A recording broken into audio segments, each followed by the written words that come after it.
Hello student, in this lecture we are discussing about the force on magnetic force on a current carry conductor। तो हम लोग ना यहाँ पे क्या देखेंगे, एक मैग्नेटिक फोर्स में ना एक मैग्नेटिक फोर्स देखेंगे जो कि करंट कैरी कंडक्टर को हम जब प्लेस करते हैं मैग्नेटिक फील्ड के अंदर तो देखेंगे। और इस कंडीशन में हम क्या करेंगे कि इस जब करंट भी क्या करता है, करंट का खुद का भी प्रॉपर्टी होता है क्या, वो प्रोड्यूस करता है एक मैग्नेटिक फील्ड को। लेकिन हम इसके इफेक्ट को ना देखेंगे, सिर्फ हम ना एक्स्ट्रा मैग्नेटिक फील्ड के इफेक्ट को देखेंगे कि जो मैग्नेटिक फील्ड प्रोड्यूस कर रहा मैग्नेटिक जो एक्स्ट्रा मैग्नेटिक फील्ड है जिसमें हमने करंट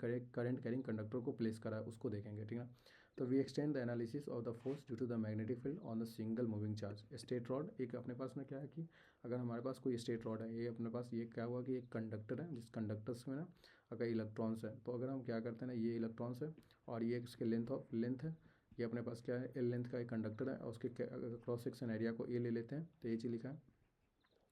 तो कंसीडर करेंगे क्या कि कंसीडर और rod is uniform cross section area, मतलब क्या है कि एक क्रॉस सेक्शन एरिया इसका uniform cross section non uniform cross section area नहीं कि वेरी कर रहा है, उसके क्रॉस सेक्शन एरिया वेरी कर रहे नहीं, इसके यूनिफॉर्म क्रॉस सेक्शन एरिया मतलब कि पूरा का पूरा जो एरिया है क्रॉस सेक्शन एरिया वो सेम ही है। दैट इज़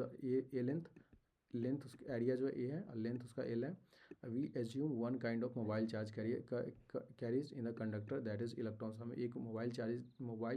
मोबाइल कैरियर जो है ना इन द कंडक्टर्स के अंदर क्या रखे हैं, उसको इलेक्ट्रॉन्स ले रखे हैं। Let the number of density of mobile charge carrier is to be the N. तो मोबाइल पूरे इसके डेंसिटी की बात करोगे कि मोबाइल चार्ज कैरियर जो है एन चार्ज है, अगर हम बात कर लेते हैं कि एन चार्ज पूरे इस कंडक्टर में अवेलेबल है। ठीक है, तो टोटल नंबर ऑफ चार्ज कितने होंगे मोबाइल चार्ज करिए N into A into L हो जाता है। क्योंकि अगर देखोगे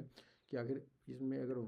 इस वाटर में ना इस पानी का ड्रॉपलेट्स है, अगर सिंगल ड्रॉप है तो इस ड्रॉप को अगर मल्टीपल ड्रॉप में देखोगे कि कितना पूरा एन अगर एन पानी है, एन ड्रॉप है, अगर हम बात करते हैं कि एन ड्रॉप का पानी है, इसमें एन ड्रॉप है वाटर्स का, एन मॉलिक्यूल्स है वाटर्स का H2 मॉलिक्यूल्स एन है, तो टोटल मॉलिक्यूल्स निकालने के लिए हम क्या करेंगे ना उसके वॉल्यूम से मल्टीपल कर देंगे। तो that is the total mobile charge करिए, तो इसके वॉल्यूम को अगर फाइंड आउट करोगे तो क्या हो जाएगा ए इंटू एल हो जाता है। इसका वॉल्यूम क्या होगा ए इंटू एल, कैसे होगा, तो सिलेंडर का जो वॉल्यूम होता है वो पाई आर स्क्वायर एच होता है, तो पाई आर स्क्वायर एच, तो मेरे पास क्या हो जाएगा अपने पास पाई आर स्क्वायर एरिया जो होता है वो सिर्फ यूनिफॉर्म क्रॉस सेक्शन एरिया का क्या हो जाएगा, ये दोनों क्या होता है सर्कल की तरह होता है, तो इसके एरिया जो होते हैं वो पाई आर स्क्वायर होते हैं, तो pi r square into pi r square, और जो इसका लेंथ जो हो गया वो हाइट एयर स्क्वायर के बराबर ही होता है, जो अपने पास ये जो यूनिफॉर्म क्रॉस सेक्शन होता है, और हम हाइट को ना एल ले लिए, तो ये अपने पास नोटेशन पे N into A into L हो जाता है। अब हम स्टडी स्टेट करंट को फ्लो कराते हैं जिस means the current will not varying current, steady state current को जो वेरी करंट को ना फ्लो कराते हैं विद इन द कंडक्टर। मेरा यही पर्पस ही है कि हम ना एक करंट कैरी कंडक्टर को मैग्नेटिक फील्ड में प्लेस करा। जैसे मैं तो हम ना अब तक क्या है कि सिर्फ हम मोबाइल चार्ज करिए उसको देखा उस कंडक्टर्स के अंदर, ठीक ना। तो अगर बात करोगे कि assume the each mobile charge career has average drift velocity, और सारे अगर इसको इलेक्ट्रिक फील्ड में डालोगे, अगर कभी भी ना क्या होता है कि अगर कंडक्टर को प्लेस करोगे with in the magnetic field तो इलेक्ट्रॉन्स क्या करता है ना अपोजिट डायरेक्शन में फ्लो करता है इलेक्ट्रिक फील्ड के डायरेक्शन से। अगर देखोगे तो अपने पास अगर ये ड्रिफ्ट वेलोसिटी, तो सब में एक ड्रिफ्ट वेलोसिटी ऐड करेगा। हम ऐसे बात कर लेते हैं कि अगर हम देखते हैं ना कि मेरे पास अगर ये कंडक्टर है, यही कंडक्टर, इसमें अगर इलेक्ट्रॉन्स का ये फ्लो हो रहा है, तो इस डायरेक्शन में अगर इलेक्ट्रॉन्स का फ्लो होगा कब, जब इलेक्ट्रिक फील्ड के डायरेक्शन ये होंगे तब।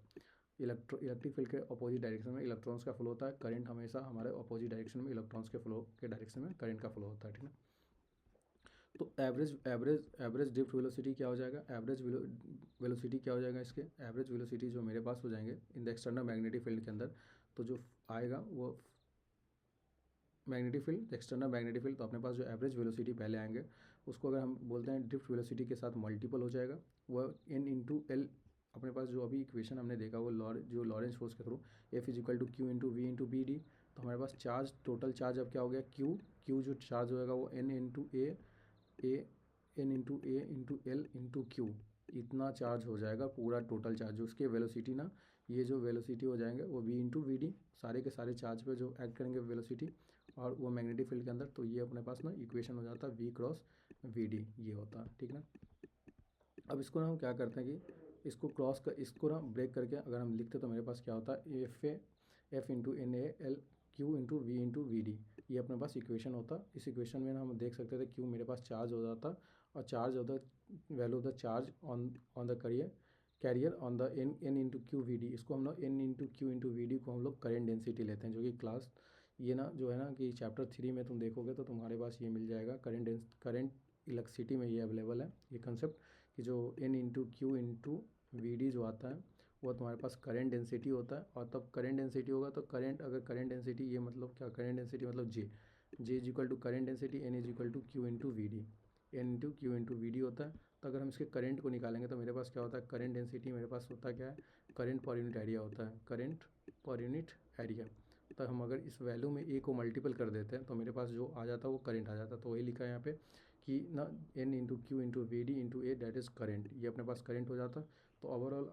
ये सब ना करंट डेंसिटी, ये सब करंट के बारे में ना क्या है कि चैप्टर 3 में अवेलेबल है, वहाँ से देख सकते हो। अदरवाइज कुछ है नहीं। करंट डेंसिटी क्या होता है ना कि करंट पर यूनिट एरिया, कि how much the current is flowing the particular area, जितना भी करंट फ्लो करा उस एरियाज़ के क्रॉस सेक्शन एरिया से, उसी को हम बोलते हैं करंट डेंसिटी। तो जो करंट कितना फॉलो करेगा,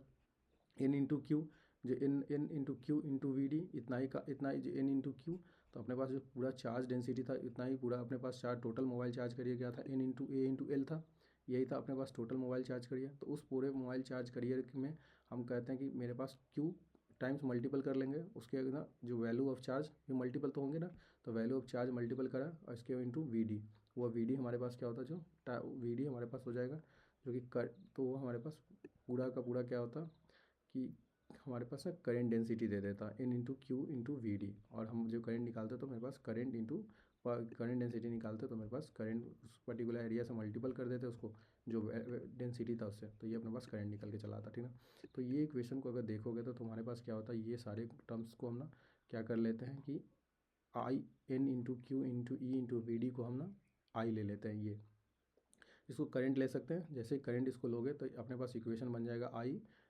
ये वन जो दिख रहा है ना, वन वन की तरह जो दिख रहा है वो एल है, ठीक है, वन एल इंटू वी। तो अपने पास जो ओवरऑल इक्वेशन होता है, तो करंट क्या होता है इसमें, अगर मेरे पास देखें तो करंट स्केलर क्वांटिटी होता है। तो हमने करंट को बाहर ले लेते हैं और हमारे पास जो वेक्टर के टर्म्स में हम निकाल लेते हैं प्रोडक्ट, वेक्टर प्रोडक्ट, वो क्या होता है, I L into B cross. तो ये अपने पास टोटल इक्वेशन जो होता है I multiple of I into L into B cross. तो ये अपने पास इक्वेशन हो जाता है I into L into B cross.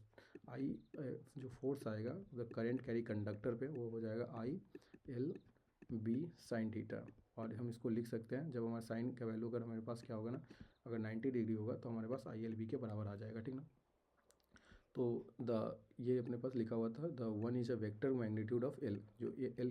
का वेक्टर मैग्नीट्यूड है। L is the length of rod and the direction indicate the direction in identical to the current, जो करंट का डायरेक्शन होगा ना, जो कि लेंथ का डायरेक्शन होगा वही डायरेक्शन, क्योंकि अपने पास अब जो वेक्टर होंगे जो हमने निकाला F equal to Q into we into sine theta, ये वाला जो इक्वेशन था, इसमें हमारे पास जो वेलोसिटी और वी के बीच का एंगल, मैग्नेटिक फील्ड, और क्या आता है ना, हम कंसीडर करते हैं क्या, मैग्नेटिक फील्ड और चार्ज के बीच में, मैग्नेटिक फील्ड और वेलोसिटी के बीच के एंगल थे, ठीक ना। तो इसमें ना अपने पास क्या होगा कि लेंथ और मैग्नेटिक फील्ड के बीच का एंगल होगा जो कि करंट के साथ मल्टीपल आएगा, तो ये अपने पास क्रॉस प्रोडक्ट होगा। तो जब इस क्रॉस प्रोडक्ट को खोलेंगे तो मेरे पास क्या हो जाएगा, I L B sine theta आ जाएगा, ठीक ना। तो we have the transfer the vector sine J into L one, इसको ना हम लोग J into J two one, ये लिखा हुआ है सिंपल कि हम लोग वेक्टर साइन की तरफ इसको मूव ऑन कर सकते हैं। तो कि हम क्या करते हैं ना कि लेंथ को वेक्टर करते हैं और ये करंट को बाहर निकाल लेते हैं, ठीक ना, क्योंकि ये स्केलर होता है इसीलिए। We have transfer the vector sine और hold the straight rod, the equation B is external magnetic field, it is not the field produce by the current का। इस कंडीशन में हम ये चीज़ कंसीडर करते हैं कि जो होल्ड कर रहे हैं स्ट्रेट रॉड को, जो कि वह क्या है कि मैग्नेटिक फील्ड में जो प्लेस कर रहे हैं वो B is the external magnetic field and it is not the produce by the current carry conductor. जो मैग्नेटिक फील्ड प्रोड्यूस हो रहा है वो करंट कैरी कंडक्टर का नहीं है। ये चीज़ हम पहले स्टार्टिंग में जब बताना चालू किया ना magnetic force current carry conductor का, तो मैंने ये स्टार्टिंग में बताया कि जो हम ना ये चीज़ कंसीडर नहीं करेंगे कि जो करंट जो प्रोड्यूस हो रहा है उसी मैग्नेटिक फील्ड का, ये एक्स्ट्रा मैग्नेटिक फील्ड में एक्सटर्नल मैग्नेटिक फील्ड में हमने करंट कैरी कंडक्टर को प्लेस करा, तब जाके मेरे पास जो मैग्नेटिक फोर्स एक्ट करा उस करंट कैरी कंडक्टर पे वो I into L into B आएगा, ठीक ना। बस इतना ही था पूरा का पूरा ऑल डेरिवेशंस। तो if you wire is arbitrary shape, अगर कि इफ़ यू वायर को ना क्या है कि एक स्ट्रेट कंडक्टर की तरह नहीं लोगे, आर्बिटरी शेप लोगे, तो calculate the Lorentz force we considering the collection of linear strips, हम ना छोटे छोटे एक स्ट्रिप्स को कंसीडर करके टोटल फोर्स कैलकुलेट करेंगे, ठीक है, जो कि हमारे पास एक छोटा छोटा स्ट्रिप्स करके हम ना कंसीडर करेंगे लॉरेंज फोर्स। तो देन हमारे पास ये आएगा आई इंटू डी जे, अगर जे है, अगर क्या कहते हैं कि जे स्ट्रिप्स का अगर हम लेंगे तो मेरे पास summation of J into I d l J into B ये होगा। The summation can converted to the integral in the most cases, ठीक ना। परमिटिविटी और परमेबिलिटी, जो कि हमने स्टार्टिंग में ही बताया था जब हम सेकंड लेक्चर को डिस्कस कर रहे थे, फर्स्ट लेक्चर में ही। तो हमने बताया कि जो इलेक्ट्रिक परमिविटी होता है, परमिविटी और परमिविलिटी जो होता है वो इलेक्ट्रिकल के लिए यूज़ करते हैं, ये ई नॉट होता है, और ये अपने पास परमिबिलिटी जो होता है वो म्यू नॉट होता है, जो कि हम लोग मैग्नेटिक्स के लिए यूज़ करते हैं। तो in the universal law of gravitational की बात करोगे तो 2 पॉइंट अगर मास एक्सर्टेड ऑन फोर्स, तो हमारे पास the proportional to the product of the masses, तो हम क्या बोलते हैं, फोर्स जो होता है अगर कोई मास, दो को मास है, m1 m2 Y divided by R square, G into m1 into m2 Y divided by R square, ये तुम्हारे पास फोर्स होता है जब यूनिवर्सल लॉ ऑफ ग्रेविटेशनल की बात करते हैं। तो हमारे पास जी क्या होता है, इसमें यूनिवर्सल कांस्टेंट होता है, gravitational constant. Similarly Coulomb's law की बात करते हैं, F into Q two by R square, के जो होता है उसमें तो हमारे पास प्रोपोर्शनलिटी कांस्टेंट होता है। इस के को ना हम लोग क्या करते हैं ना 1/4 ई लेते हैं, ई जो होता है वो परमिविटी होता है, ये जो ई होता है वो जो हम लोग इलेक्ट्रिकल में लेते हैं वो परमिविटी होता है, ठीक ना, जो कि ई जो होता है वो ई नॉट इंटू ई आर होता है रिलेटिव परमिविटी, और ये तुम्हारे पास फ्री स्पेस परमिविटी ये होता है ई इंटू ई आर। तो ये तुम्हारे पास हो जाता है 1/4 इफ स्लॉट नॉट, ये 1/4 ई। और मैग्नेटिज्म के केस में ना we get another constant of SI unit that is taken by μ/4π। इसके बारे में काफ़ी डिटेल में हम लोग देखेंगे, इसी लेक्चर में देख लेंगे μ/4π, जो कि अपने पास μ/4π आएगा, जो कि म्यू जो होता है वो परमिबिलिटी ऑफ द मीडियम होता है, परमिबिलिटी ऑफ द मीडियम होता है, ठीक ना। तो ऑल्दो द जी यू यहाँ पे यू लिखा है, राइज द प्रोपोर्शनलिटी कांस्टेंट जितने भी होते हैं ना जी ई यू, जो भी परमिबिलिटी ग्रेविटेशनल कांस्टेंट, ये सब क्या है, ये सब प्रोपोर्शनलिटी कांस्टेंट है, जो कि difference between the gravitational force electromagnetic force. Gravitational force हम लोग डिपेंड करता है इंटरवीनिंग ऑफ द मीडियम, जो कि gravitational force does not depend on the intervening of medium. Electromagnetic force depend करता है मीडियम के बीच में, तो वह दो चार्ज के बीच में और मैग्नेट्स के बीच में, जो कि इलेक्ट्रोमैग्नेटिक फोर्स की बात करोगे तो वो डिपेंड करेगा medium between two charges on magnet, where the G is universal constant, G जो होता है यूनिवर्सल कांस्टेंट होता है, लेकिन यू डिपेंड करता है, और ई यू जो है ना परमिबिलिटी और परमिबिलिटी दोनों डिपेंड करता है मीडियम्स के अलग अलग मीडियम्स के ऊपर। They have a different values और the different mediums, the product of e into u, अगर ई और यू का turn out the related to is the speed of electromagnetic radiation the medium. हमें देखते जब इलेक्ट्रोमैग्नेटिक रेडिएशन में देखोगे तो ई इंटू यू जो होता है वो रिलेशन होता है 1/v² का, ए इंटू यू जो होता है permeability is multiple of permeability divide is equal to 1/v²।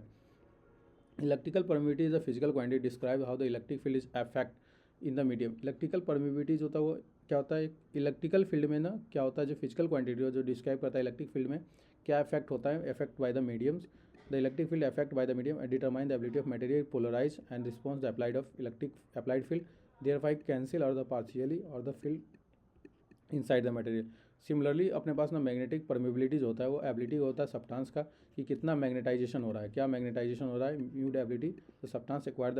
Magnetisation और magnetic field and the measure the extent of the magnetic. इस सब के बारे में अगर जानना चाहोगे, बहुत डिटेल में जानना चाहोगे, तो एक इलेक्ट्रिकल का ना सीरीज अवेलेबल है, इलेक्ट्रिकल मैग्नेटिक सर्किट्स करके, उस पर जाके देखोगे तो परमिबिलिटी मैंने काफ़ी डिटेल में बताया, उसमें काफ़ी कुछ बताया है, उसमें काफ़ी डिटेल में जाके देखोगे तो बेसिक इलेक्ट्रिकल्स की है ना उसमें काफ़ी कुछ है अवेलेबल, तो उसमें जाके देखोगे परमिबिलिटी सब के बारे में, काफ़ी कैसे मैग्नेटाइजेशन हो रहा है, ये अप्लाइड इलेक्ट्रिक फील्ड के कैसे पोलराइज वाला ना कंसेप्ट, ये सब काफ़ी मैंने अच्छा बताया, वहाँ से जाके देख सकते हो डिटेल में अगर देखना है तो, ठीक है। अदरवाइज 12th लेवल पे देखना है तो काफ़ी मैंने यहीं पे बता दिया, काफ़ी है, इससे ज़्यादा कुछ है भी नहीं,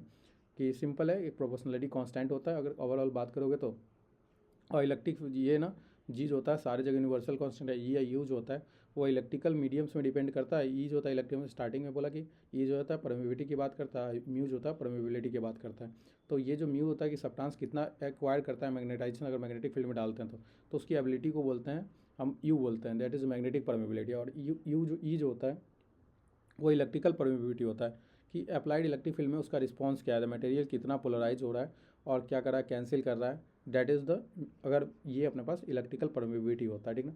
तो ये ओवरऑल हो गया। अपने एक न्यूमेरिकल देखते हैं, 2 न्यूमेरिकल है, इसके बाद इस लेक्चर को बाइंड अप करते हैं। तो सब wire of the mass is 200 grams, एक स्ट्रेट वायर है जिसके उसके ना वेट जो है, मास जो दे रखे हैं, मास दे रखे हैं, वेट नहीं है, weight is equal to force into weight जो होता है वो mg होता है, ठीक है, mg होता है वेट। हमें मास दे रखा है अपने पास 200 ग्राम, ये अपने पास 200 ग्राम्स का एक मास दे रखा है, लेंथ दे रखा है इसका 1.5 मीटर्स, और कैरी कर रहा है करंट 2 एम्पेयर्स का करंट कैरी कर रहा है, ठीक ना, ये करंट जो है कैरी कर रहा है 2 एम्पेयर्स का। It is suspended air by the uniform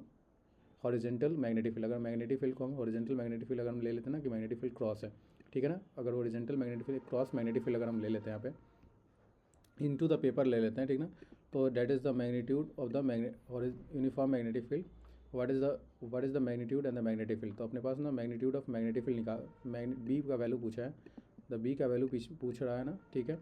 और 200 ग्राम। तो अपने पास ना हम क्या देख सकते हैं, मेरे पास कुछ फिगर इस तरीके का हो जाएगा कि हमारे पास करंट का डायरेक्शन ये हो जाएगा, करंट इस डायरेक्शन फ्लो करा जो कि 2 एम्पेयर्स, कितना एम्पेयर है, 2 एम्पेयर्स करंट है। और ये अपने पास मैग्नेटिक फील्ड है जो कि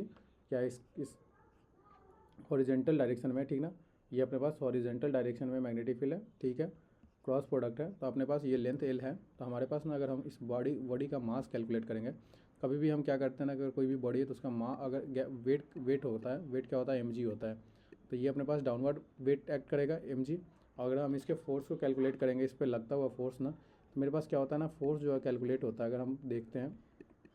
वो क्या होता है, वो हमारे पास ना I into L into B होता है, ठीक ना। L of B, L into B,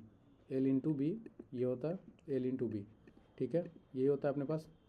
हमारे पास ना फोर्स जो होता है किसी भी करंट कैरी कंडक्टर के ऊपर जो फोर्स एक्ट करता है, हम जब देखते हैं ना फोर्स कैरी कंडक्टर, अभी हमने यही देखा कि फोर्स कैरी कर magnetic force current carry conductors में, अगर कोई मैग्नेटिक फील्ड में हम करंट कैरी कंडक्टर को प्लेस करते हैं तो उसमें जो फोर्स एक्ट करता है, वो फोर्स मैग्नेटिक फोर्स जो एक्ट करता है उस करंट कैरी कंडक्टर पे, वो आई इंटू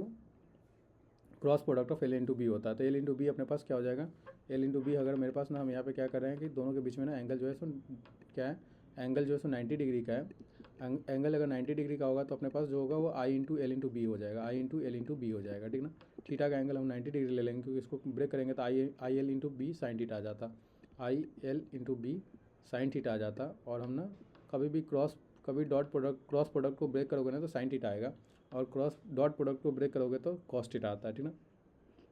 तो आई इंटू एल भी आ जाएगा, ठीक ना। तो ये मेरे पास मैग्नीट्यूड क्या आ जाएगा, ये आ जाएगा। हम ना मैग्नीट्यूड की बात पहले कर लेते हैं क्योंकि अपने पास ना मैग्नीट्यूड ऑफ बोला है मैग्नेटिक फील्ड, तो मैग्नीट्यूड ऑफ भी हमको इसको क्या करेंगे ना, लेकिन एक्चुअल क्या है ना कि इसके डायरेक्शन हमको फाइंड आउट करना पड़ेगा। विदाउट डायरेक्शन हम कैसे पता करेंगे कि, तो एक्चुअल क्या है ना कि अगर हम करें क्या करते हैं ना कि मैग्नेटिक, अगर हम ना फ्लेमिंग लेफ्ट हैंड रूल के थ्रू यूज़ करते हैं मैग्नेटिक फोर्स को कैलकुलेट करने के लिए एक करंट कैरी कंडक्टर के लिए, तो हम ना करते क्या है कि द सेकेंड फिंगर को ना, देखो अपने पास क्या है ना, सेकेंड फिंगर को ना जो अपने पास इस तरीके का हम फ्लेमिंग लेफ्ट हैंड रूल में, तो अपने सेकंड फिंगर को क्या करो, मैग्नेटिक फील्ड के डायरेक्शन रखो। तो सेकंड फिंगर तुम्हारा क्या है कि विद इन द पेपर होगा, इस प्लेन के विद इन द पेपर। और ना ये जो है ना मिडिल फिंगर वो तुम्हारे पास करंट के डायरेक्शन में या वेलोसिटी के डायरेक्शन में होगा, ठीक है ना। तो जो ऊपर वाला डायरेक्शन होगा ना वो तुम्हारे पास क्या हो जाएगा, फोर्स का डायरेक्शन देगा। तो ये अपने ऊपर वाला जो थंब का डायरेक्शन है, तो थंब का डायरेक्शन फोर्स का डायरेक्शन देगा, ये मैग्नेटिक फील्ड का डायरेक्शन।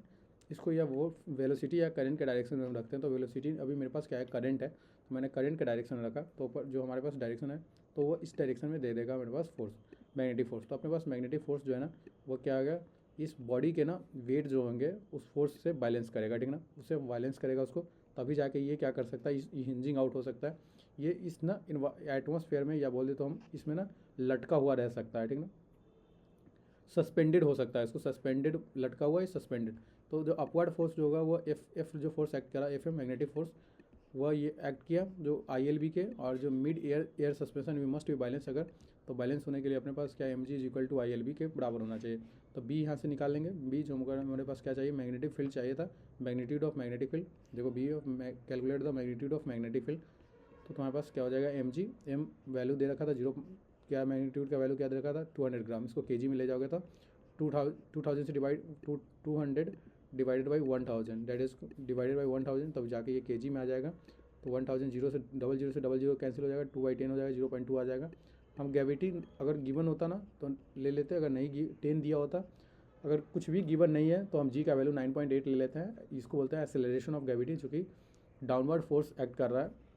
जो कि अर्थ के ग्रेविटी का फोर्स एक्ट करता है, एक्सेलरेशन, उसको बोलते हैं जी एक्सेलरेशन ड्यू टू ग्रेविटी। जब भी हम फोर्स निकालते हैं क्या होता है, मास इंटू एक्सेलरेशन होता है ना। तो ये अपने पास जो ग्रेविटी के जो फोर्स एक्ट किया ना इस बॉडीज पे, वह क्या हो रहा था, डाउनवर्ड जो फोर्स एक्ट कर रहा था due to the acceleration of gravity की वजह से इस मास पे। तो ये होता है हमारे पास एम जी। तो ये अपने पास करंट क्या था, करंट 2 एम्पेयर था, और मेरे पास लेंथ ना 1.5 मीटर का गिवन था, length 1.5 metre, current is 2 ampere. इसको कैलकुलेट करोगे तो हमारे पास ये वैल्यू आ जाता। तो नोट क्या लिखा है कि we have sufficiently specify M by L. तो हम ना यू इक्वल टू इसको ना एम बाई एल के टर्म्स अगर निकालते तो मेरे पास एम बाई एल हो जाता है ये वाला, तो M/L the mass per unit length इसको बोलते हैं, per unit of the mass per unit length mass per unit length of the wire and earth magnetic field को अप्रॉक्सीमेटली हम लोग क्या करेंगे इसमें इग्नोर करते हैं, ठीक ना, जो कि 4 × 10⁵ टेस्ला होता है, जिसको इग्नोर करके चलेंगे। तो इस तरीके से मैग्नेटिक फील्ड कैलकुलेट किया। दूसरा क्वेश्चन दे रखा है कि magnetic field is parallel to the positive Y axis.